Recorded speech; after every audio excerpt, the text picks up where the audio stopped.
Hi everyone welcome back. ನೀವು ನೋಡ್ತಿದ್ದಾರೆ intelligent Guru YouTube channel. Gruhalakshmi February and March ತಿಂಗಳ ಹಣದ ಬಗ್ಗೆ ಇಂಪಾರ್ಟೆಂಟ್ ಅಪ್ಡೇಟ್ ಕೂಡ ಬಂದಿದೆ. ಫೆಬ್ರವರಿ ಅಂಡ್ ಮಾರ್ಚ್ ತಿಂಗಳ ಹಣ ಬಿಡುಗಡೆ ಯಾವಾಗ, ಏನೆಲ್ಲ ಮಾಹಿತಿ ಬಂದಿದೆ ಡೀಟೇಲ್ ಆಗಿ ತಿಳಿಸ್ಕೊಡ್ತೀವಿ. ಗುಡ್ ನ್ಯೂಸ್, ಈ ತಿಂಗಳ ಒಳಗಡೆ ಹಣ ಬರುತ್ತೆ. ಚಾನಲ್ಗೆ ಸಬ್ಸ್ಕ್ರೈಬ್ ಆಗಿ ವಿಡಿಯೋ ಇಷ್ಟ ಆದರೆ ಲೈಕ್ನ ಮಾಡಿ. 16 ಮತ್ತು 17ನೇ ಕಂತಿನ ಹಣ ಬಂದ್ಬಿಟ್ಟು ಈಗಾಗಲೇ ಫಲಾನುಭವಿಗಳ ಖಾತೆಗೆ ಜಮೆ ಮಾಡಲಾಗಿದೆ ಅಂತ ಮಾಹಿತಿ ಕೊಟ್ಟಿದ್ದಾರೆ. 16 ಮತ್ತು 17ನೇ ಕಂತಿನ ಹಣ ಬಂದ್ಬಿಟ್ಟು ನಿಮ್ಮ ಖಾತೆಗೆ, ಮಹಿಳಾ ಮಣಿಯರ ಖಾತೆಗೆ ಜಮೆ ಆಗಿದೆ ಅಂತ ಕೂಡ ಮಾಹಿತಿ ಬರ್ತಾ ಇದೆ.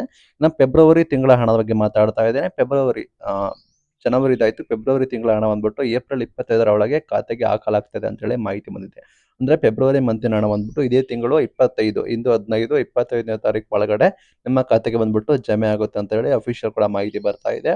ಗುಡ್ ನ್ಯೂಸ್, ಈ ತಿಂಗಳು 25ರ ಒಳಗೆ ನಿಮ್ಮ ಖಾತೆಗೆ ಬಂದ ಹಣ ಕೂಡ ಜಮೆ ಆಗಲಿದೆ. ಅಂಡ್ ಮಾರ್ಚ್ ತಿಂಗಳ ಹಣ ಬಗ್ಗೆ ಕೇಳ್ತಾ ಇದ್ದೀರಾ. ಫೆಬ್ರವರಿ ಓಕೆ, ಈ ತಿಂಗಳು 25ರ ಒಳಗೆ ಬಂದು ಜಮೆ ಆಗುತ್ತೆ. ಅಂದ್ರೆ ಮಾರ್ಚ್ ತಿಂಗಳ ಹಣ ಏನು ಅಂದ್ರೆ, ಮಾರ್ಚ್ ತಿಂಗಳ ಹಣ ಬಂದ್ಬಿಟ್ಟು ತಾತ್ಕಾಲಿಕವಾಗಿ ಸ್ಥಗಿತಗೊಳಿಸಲಾಗಿದೆ ಅಂತ ಹೇಳಿ ಮಾಹಿತಿ ಬಂದಿದೆ. ಅಂದ್ರೆ ಮಾರ್ಚ್ ತಿಂಗಳ ಹಣ ಬಂದ್ಬಿಟ್ಟು ಈ ತಿಂಗಳು ಬಿಡುಗಡೆ ಆಗೋದಿಲ್ಲ, ಇದು ಸ್ಥಗಿತ ಕೂಡ ಮಾಡಿದ್ದಾರೆ. ನೆಕ್ಸ್ಟ್ ತಿಂಗಳು ಕೂಡ ಬಿಡುಗಡೆ ಕೂಡ ಆದ್ರೂ ಕೂಡ ಆಗಬಹುದು. ಫಾಲೋ ಮಾಡಿ ನಾವು ಲೆಟರ್ ಕೊಡ್ತಿದ್ದೀವಿ. ಫೆಬ್ರವರಿ ತಿಂಗಳ ಹಣ ಬಂದ್ಬಿಟ್ಟು ಈ ಮಂತ್ 25ರ ಒಳಗೆ ಬರುತ್ತೆ. ಮಾರ್ಚ್ ತಿಂಗಳದ್ದು ಈ ತಿಂಗಳು ಕೂಡ ಬರೋದಿಲ್ಲ. ಇಲ್ಲಿ ಯಾರೆಲ್ಲ ಫಲಾನುಭವಿಗಳಿದ್ದಾರೆ ಅವರಿಗೆ, ಯಾರೆಲ್ಲ ಹಣ ಪಡ್ಕೊಳ್ತಿದ್ದಾರೆ ಅವರಿಗೆ ಆದಾಯ ತೆರಿಗೆ ಅಂಡ್ GST ವಿವರಗಳ ಪರಿಶೀಲನೆ ಬಳಿಕ ಮುಂದಿನ ಹಣಗಳ ಬಿಡುಗಡೆ ಮಾಡೋದಕ್ಕೆ ತೀರ್ಮಾನ ಕೈಗೊಳ್ತೀವಿ ಅಂತ ಹೇಳಿದ್ದಾರೆ. ಯಾರು income tax and GST pay ಮಾಡ್ತಾ ಇದ್ದಾರೆ ಅವರಿಗೆ ವೆರಿಫೈ ಮಾಡಿ ನಂತರ ನಿಮಗೆ ಹಣ ಬಿಡುಗಡೆ ಮಾಡಬೇಕಾ ಬೇಡವಾ ಅನ್ನೋದನ್ನ ತೀರ್ಮಾನಗಳನ್ನ ಕೈಗೊಳ್ತಾರೆ. ಜನವರಿ ತಿಂಗಳ ಹಣ ಬಂದ್ಬಿಟ್ಟು ಯುಗಾದಿಗೆ ಬಿಡುಗಡೆ ಆಗಿದೆ. ಫೆಬ್ರವರಿ ತಿಂಗಳ ಹಣ ಬಂದ್ಬಿಟ್ಟು ಇದೇ ತಿಂಗಳ ಕೊನೆಯ ವಾರದಲ್ಲಿ 25ನೇ ತಾರೀಕು ಒಳಗಡೆ ನಿಮಗೆ ಜಮೆ ಆಗುತ್ತೆ ಅಂತ ಮಾಹಿತಿ ಬಂದಿದೆ.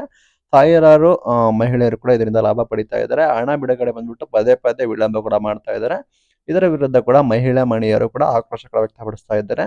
ಇದು ಇವತ್ತಿನ ಗೃಹಲಕ್ಷ್ಮಿ ಅಪ್ಡೇಟ್ಸ್. ಇದೇ ರೀತಿ ಅಪ್ಡೇಟ್ಗಾಗಿ ನಮ್ಮನ್ನು ಫಾಲೋ ಮಾಡಿ. Thank you for watching till end. Thank you.